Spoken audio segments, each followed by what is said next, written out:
Čau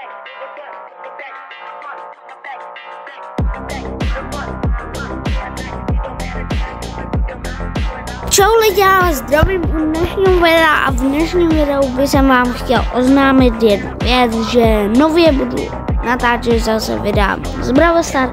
Před 2 lety jsem natočil video z Brawl Stars a před 1 rokem taky jedno bravko.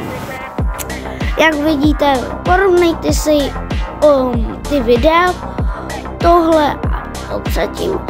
Od té doby jsem poměrně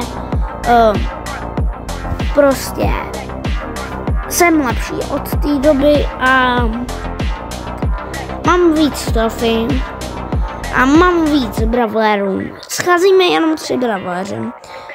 A chtěl bych vám jenom tímhletím videem říct, že zase budu natáčet Brawl Stars videa a chtěl bych všem říct, že jestli si mám koupit gear na Gala a gadgetu na Doge, v tom mi poraďte dole v komentářích. A jinak asi můžeme jít s Dogem na naše oblíbené dvojčka a mohli bychom tam dát to nějaký 2., 3. místo. Za to místo by se mohl dát.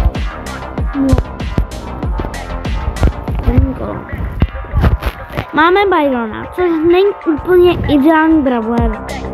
Podle mě na duo teda, ale co mi dává ten damage a je teda heal, tak může být dobrý, jo? To doučí na tuhle mapu, nevím, ale tam asi jeden z dobrých brawlerů zrovna na tuhle mapu.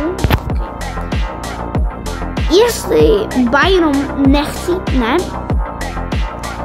což asi on chcítne, ale kdyby nechcí, bylo by to velmi dobrý a já bych jsem tu pravděpodobnost mohl vyhrát. Super, já ho tě vyhýluju, Byron. Já tě vyhýluju. Já se bojím chodit na ten střed. Tady může být někdo s 6,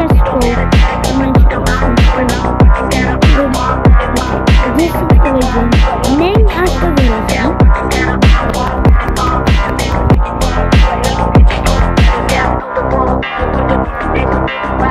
Spike, to bychom měli znamenat. Super hra.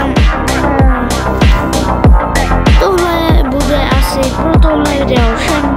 V tomhle videu jsem vám chtěl hlavně říct, že jsem zase bravku. Rozhodněte v komentářích, jestli mám pořád točit z bravku nebo nějaký jiný hry. Čau.